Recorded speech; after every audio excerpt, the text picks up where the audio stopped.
Olá, gente, tudo bem com vocês? Eu espero que sim.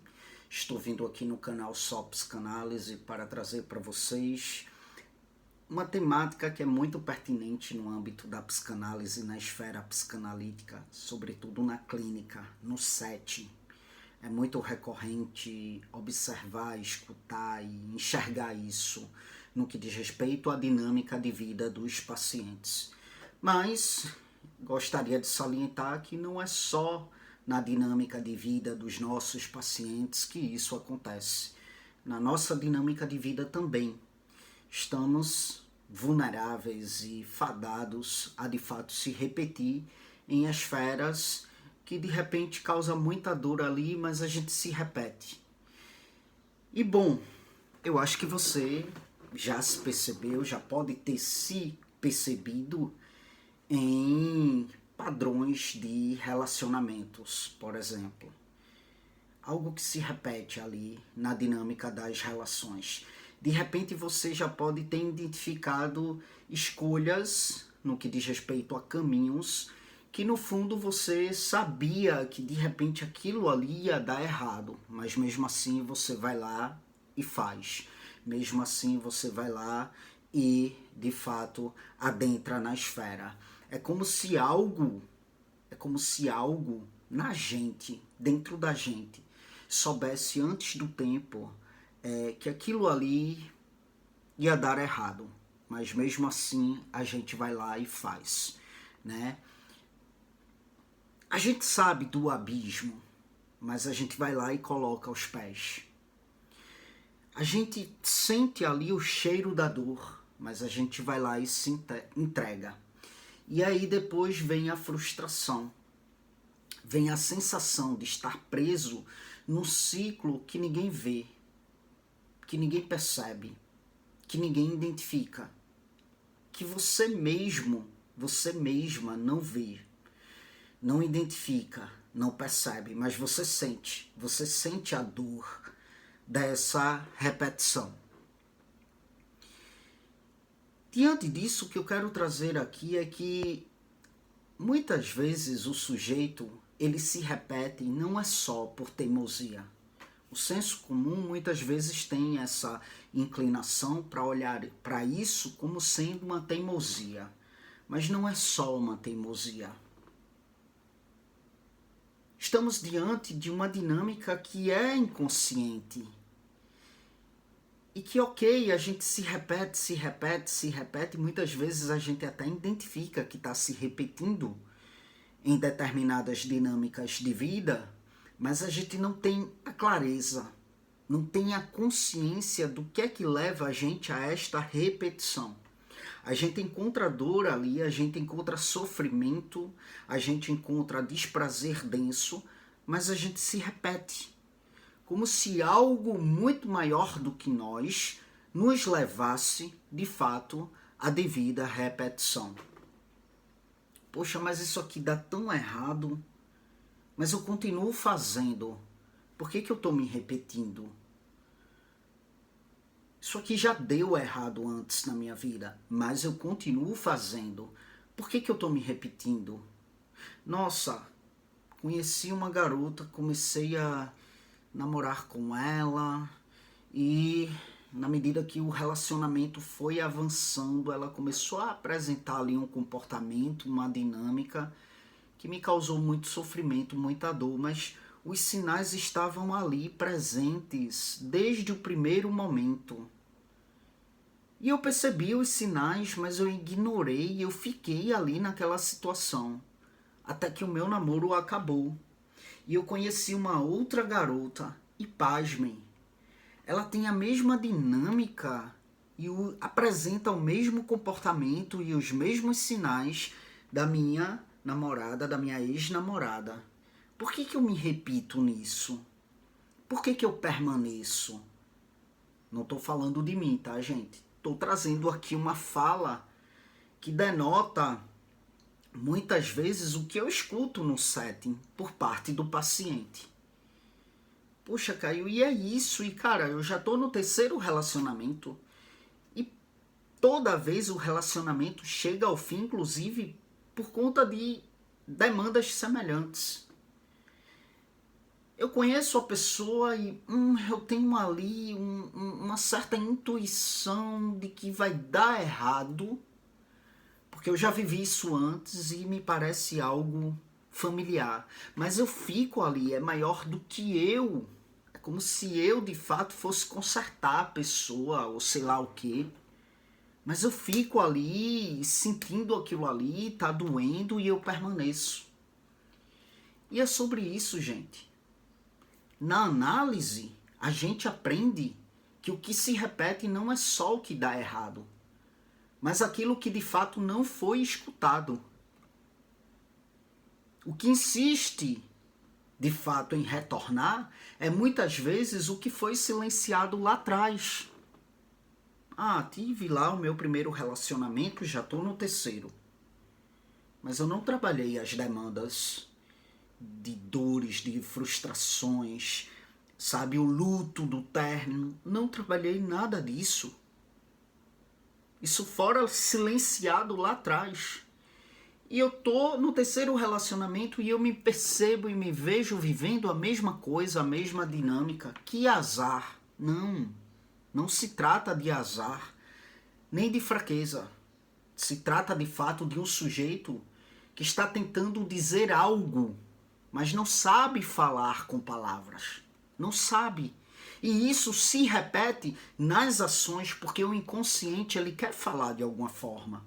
E quando não há uma elaboração consciente significativa para falar sobre tal, o inconsciente vai repetir. De alguma forma, ele vai repetir, até que ele seja de fato escutado. E é aí que entra a terapia. Não é para te dar respostas prontas. Não é para que o psicólogo ou o psicanalista venha com uma receita de bolo te dizer qual caminho você vai seguir, qual decisão você vai tomar. É aí que entra a terapia para escutar. Escutar aquilo que muitas vezes você mesmo não consegue ouvir. E daí, onde que entra a terapia? Entra nesse lugar mesmo. Onde que entra o profissional da psicologia, o profissional da psicanálise? Entra nessa dinâmica que vai implicar o sujeito naquilo que ele precisa escutar sobre si mesmo e a partir de um lugar novo. A repetição, ela precisa ser posta não como erro moral. Muitas vezes o profissional percebe ali nitidamente a repetição, o paciente percebe nitidamente a repetição sobre a qual ele está, mas ele não entende essa repetição. Essa repetição não está compreensível para ele. O profissional está vendo essa repetição, está enxergando essa repetição, está escutando essa repetição, e essa repetição ela não tem que ser posta como erro moral, não tem que ser posta como falha de caráter. Então, por exemplo, eu atendo uma paciente que já é a quinta relação abusiva que ela está vivenciando. Um exemplo, tá, gente? Mas você gosta de sofrer, hein, garota? Sempre o mesmo padrão de caras que você se envolve. E esse dedo podre aí para escolher esse tipo de cara? Não pode ser dessa forma. Isso é julgar. Isso é colocar essa repetição como sendo um erro moral, como sendo uma falha de caráter do sujeito. E não é esse o posicionamento do profissional da psicologia, da psicanálise. Porque essa repetição se trata de uma estratégia do inconsciente. Uma forma de lembrar sem saber que está lembrando. É uma forma, uma estratégia do inconsciente no sentido de lembrar este sujeito algo, mas esse sujeito ele não sabe que ele está lembrando. E aí eu vou desenvolver isso com clareza, com profundidade. Por quê? Porque nesse sentido é preciso chamar o paciente para uma autoimplicação, não é pelo desespero, mas é pela dignidade daquilo que há de ser a sua dor. Quantas e quantas vezes nós profissionais da psicologia, da psicanálise, quantas e quantas vezes não escutamos no setting: por que eu faço isso? Eu fiz isso de novo. Por que eu faço isso? Da última vez doeu tanto e estou eu aqui novamente fazendo a mesma coisa, me repetindo. E muitas vezes essa pergunta, essa indagação, ela vem com muita dor, ela vem com muito sofrimento, ela vem com lágrimas, muitas vezes ela vem com risos nervosos, muitas vezes ela vem munida por silêncios pesados.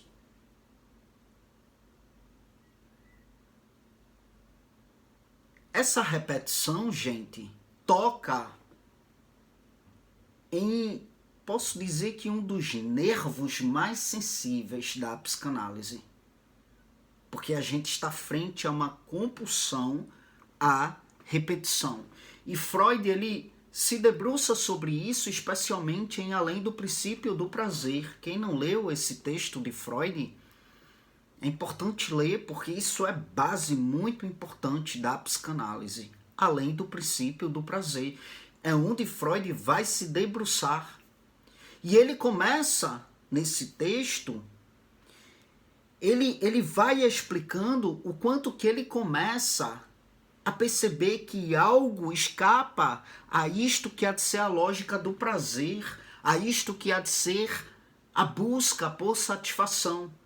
Há sujeitos que, de fato, ao invés de evitar o sofrimento, eles se colocam de modo muito repetitivo neste sofrimento, como se buscassem, de modo inconsciente, sem consciência clarificada, é como se buscassem algo que nunca se completa e fica ali se repetindo, e se repetindo, e se repetindo. E é nesse ponto que Freud, ele introduz a ideia de que o sujeito, ele repete, não é para viver, mas para reviver. Reviver e reviver. Mas aí é que está, como assim reviver o que dói? Como assim reviver o que não satisfaz? Né?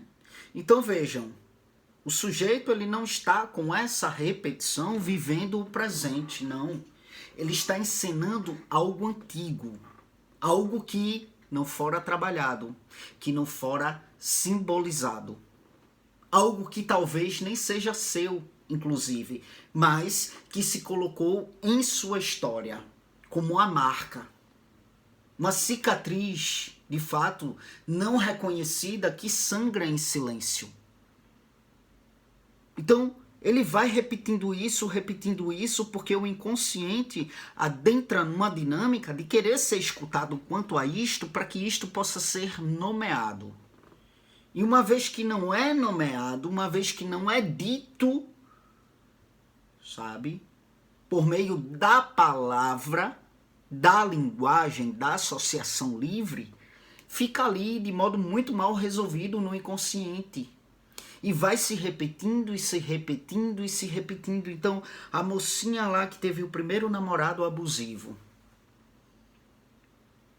terminou o relacionamento, sofreu pra caramba, não trabalhou isso internamente. De repente, encontra um outro rapaz com as mesmas caracterizações e as mesmas dinâmicas do ex-namorado. E ela vai lá e adentra na relação. E se repete na esfera de uma relação que apresenta sinais de que, de fato, vai ser semelhante ao que ela viveu anteriormente. O inconsciente encontrou alguma familiaridade ali. Opa, será que dessa vez ela vai escutar? O que é que está acontecendo? O que é que acontece com ela? E ela vai, de fato, resolver isso aí? Então o inconsciente ele vai falando e vai falando e vai gritando e vai falando por meio de fato de uma dinâmica muito repetitiva até que venha a ser realmente nomeado isso que dói, isso que fez sofrer. Enquanto a lembrança é uma elaboração, a repetição ela é uma atualização daquilo que há de ser um trauma recalcado. É isso que a repetição é. Eu vou trabalhar para eu esquecer que eu sofri tal trauma. Eu vou para a terapia trabalhar para esquecer que eu sofri tal trauma. Não. Você vai para a terapia para elaborar este trauma. E você vai ter a lembrança do que foi este trauma. Mas você não vai mais se repetir frente a isto que há de ser a uma atualização deste trauma que fora recalcado, porque não fora trabalhado, e muitas vezes você nem tem a lembrança do trauma, porque fora recalcado. Por ser algo tão dolorido para o ego, fora recalcado, para o ego não ficar entrando em contato com aquilo ali. O sujeito muitas vezes não lembra que foi abandonado, mas ele se coloca em situações onde será novamente abandonado, novamente diminuído. E a repetição ela vai funcionando como um roteiro que insiste, um script que de fato se infiltra nas escolhas, nas reações, nos afetos. É como se de fato o inconsciente ele dissesse: eu vou te fazer viver isso aqui de novo, para ver se dessa vez você escuta. Eu vou te fazer viver isso aqui de novo, para ver se dessa vez você identifica. Você se toca e você trabalha isso para nomear isso aí. Então veja, a análise ela não impede a repetição de acontecer, não impede. Ela desmonta a cena. Ela revela os bastidores, aquilo que está por trás desta repetição. E ao fazer isso, permite ao sujeito de deixar de fato de ser ator compulsivo da própria dor e se torna autor da narrativa, da associação livre. Quando algo é repetido, não é porque o sujeito ele está errado. É porque o sujeito ele está tentando dizer algo que não sabe que sabe. Uma pessoa, por exemplo, que se repete na esfera de beber, beber, beber, beber, compulsivamente. Álcool, álcool, álcool, álcool, álcool.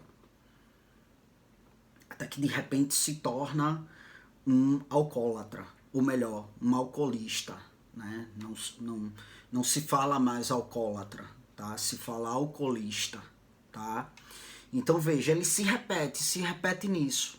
É porque é um sujeito com falha de caráter, é um sujeito errado. Não. Com essa ação, ele está tentando dizer algo que ele não sabe que sabe.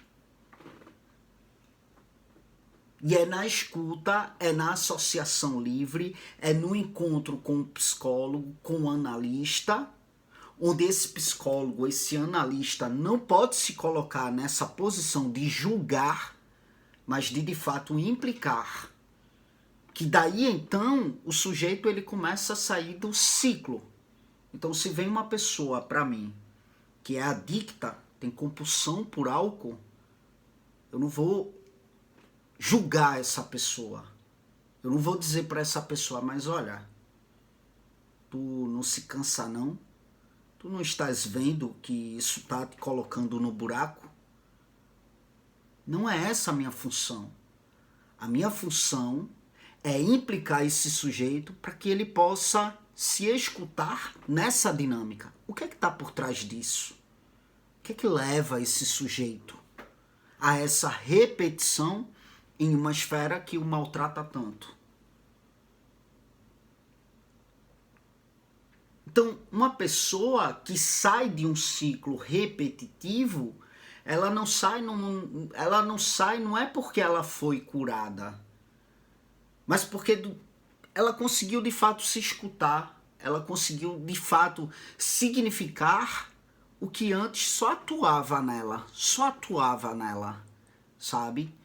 E o significado, o sentido disso, ela não entendia, ela não compreendia, ela só ia lá e fazia. Então, eu vou trazer para vocês um caso fictício, um caso clínico fictício, para que vocês possam cada vez mais ter clareza do que há de ser essa dinâmica, inclusive no setting, como que se dá essa dinâmica no setting analítico. Então, eu vou falar de Janaína, que tem 34 anos. Como eu falei, um caso fictício. Joana chega na análise depois de mais um término de relacionamento, e ela diz, olha, toda vez eu fico sozinha. Terminei um relacionamento de 2 anos. Meu relacionamento de 2 anos terminou. E terminou como todos os outros. E eu tô aqui, devastada. E ele tá lá, ausente. E é perceptível que a fala de Janaína é direta e é amarga. E aí ela continua, olha, eu me entrego, eu cuido, eu tô lá o tempo todo, mas parece que em algum momento eles simplesmente param de me amar e vão embora.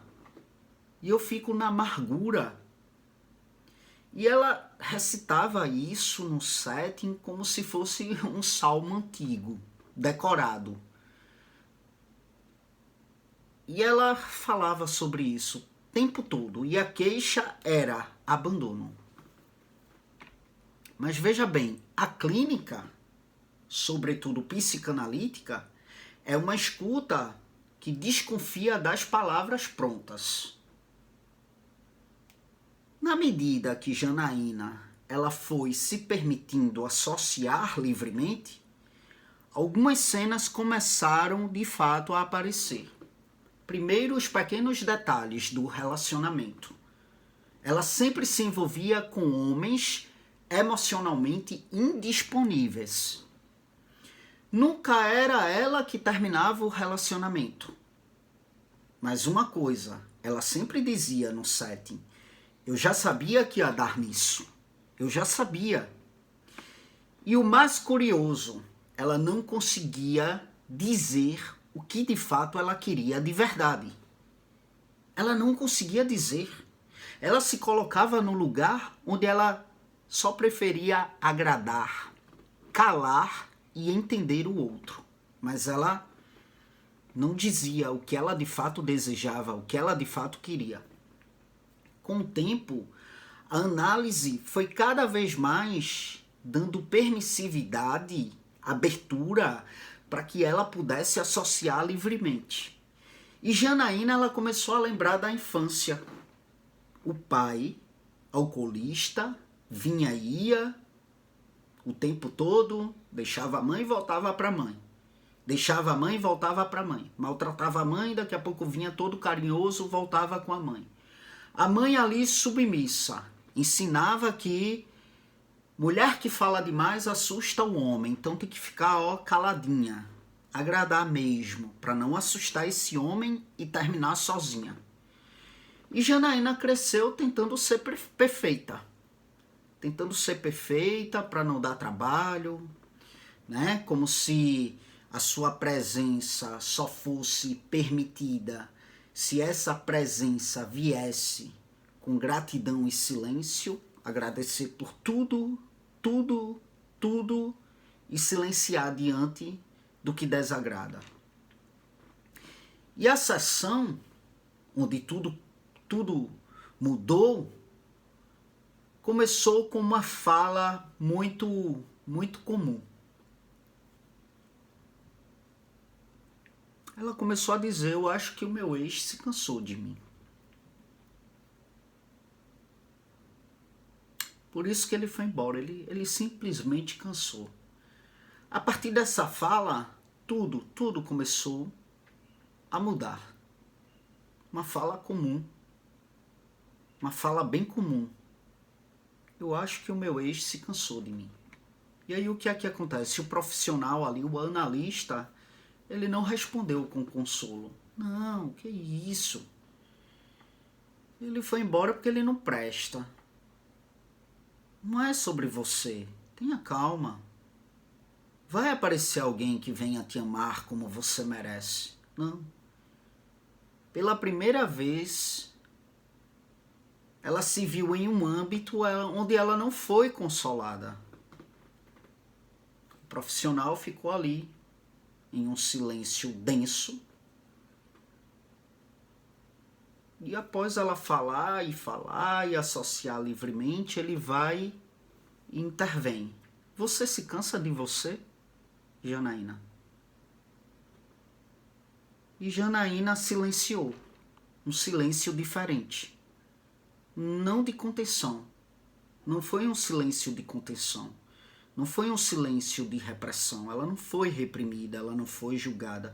Não, um silêncio diferente. Um silêncio de contato. Contato com ela mesma. Por quê? Porque o profissional a fez entrar em contato com ela mesma. Ela com ela mesma, não o ex com ela com o ex. Ela com ela mesma. Você se cansa de você, Janaína? Ela colocou a mão no peito e com a voz embargada disse: é como se eu não existisse, né? Eu só sirvo se for útil. Se eu parar de agradar, eu sumo, né? E aí veja, algo naquele momento se desfez. Algo da repetição se desfez. Não porque os relacionamentos futuros seriam perfeitos. Não porque ela não iria mais se repetir nessa dinâmica. Mas porque ela começou de fato a significar, a dar significado àquilo que antes ela só vivia no corpo, no afeto, no sintoma. Ela não foi curada no sentido romântico, no sentido romantizado. Ela começou a se escutar. E quando alguém se escuta de verdade, as escolhas, elas deixam de ser comandos inconscientes e viram decisões implicadas, maduras. A análise, ela não ensinou Janaína a amar e nem ser amada. Ensinou Janaína a reconhecer, de fato, que o modo como ela se colocava na relação, o modo como ela amava, era uma tentativa desesperada de não desaparecer. E que ela só se repetia porque lá no fundo ela buscava um amor que realmente não a obrigasse a sumir para ser aceita. E agora a Janaína ainda ama, mas ela já não some mais nos relacionamentos. E quando alguém vai embora, ela não sofre. Ou melhor, ela até sofre. Porque uma vez que você ama uma pessoa e há um término ali, obviamente que você sofre. Você sofre o luto, você sofre a desvinculação, você sofre a separação. Então sim, a Janaína, quando alguém vai embora, sim, ela sofre, mas ela não se anula mais. Por quê? Porque ela já não é mais prisioneira da cena antiga, onde vivia numa esfera extremamente tóxica, um pai envolvido ali no álcool, com álcool, envolvido com álcool, uma mãe extremamente submissa, que fazia tudo para agradar esse pai, esse marido dela, para que, né, ele não fosse espantado, porque como ela falou para a filha, falar demais espanta os homens, tem que silenciar mesmo e agradar. E ela cresceu, se estruturou nesse contexto aí, de submissão significativa. Mas, na análise, ela passou a não ser mais prisioneira dessa cena antiga, porque ela virou aí autora da sua presença nos lugares que ela se coloca. Ela não é mais, não se coloca em lugares, não mais pelo ímpeto inconsciente de uma repetição em algo familiar, em algo ali que fora aprendido, mas de modo muito consciente do que há de ser de fato a presença dela nessa esfera, os lugares que ela de fato ocupa. Enfim, gente, eis aí uma elucidação importante aqui na esfera da psicanálise, tá bom? Espero que vocês tenham gostado da temática. Para quem não me conhece, eu sou Caio Fernando, sou bacharel em psicologia, sou especialista em neuropsicologia. Trabalho a partir dessa abordagem analítica, faço atendimentos 100% online, logo atendo em todo o Brasil, tá bom? Por ser online. Então, se você estiver em busca de um acompanhamento psicológico de cunho analítico e você se identifica com a forma com a qual eu abordo os temas aqui, você pode entrar em contato comigo através do meu WhatsApp, que vai estar aqui no comentário, ainda está aqui na plataforma do YouTube, tá bom? E aí eu te passo informações pertinentes de como que se dá esse processo comigo. Para além disso, eu presto assessoria também, tá, gente? Para profissionais da área da psicanálise, psicólogos que trabalham com abordagem analítica. Minha assessoria é super didática, tá bom? Trabalho em cima das demandas que o meu cliente traz com relação aos pacientes que os mesmos atendem, escuto a demanda, faço um planejamento terapêutico com base na análise, sabe, em PDF, um planejamento terapêutico analítico, né, que possa estar orientando esse profissional com base nas demandas de cada paciente desse profissional. Faço em PDF, tudo muito bem bonitinho, mando, né, e ali ele vai de fato destrinchando as sessões, sendo orientado por este planejamento terapêutico com base na demanda singular, subjetiva do seu paciente. Tá bom? Então, se você também estiver em busca de uma assessoria na área da psicanálise, entre em contato comigo que eu te passo mais informações e mais detalhes de como que acontece esse processo comigo, tá bom? É isso. Muito obrigado pela atenção de vocês e até as próximas gravações.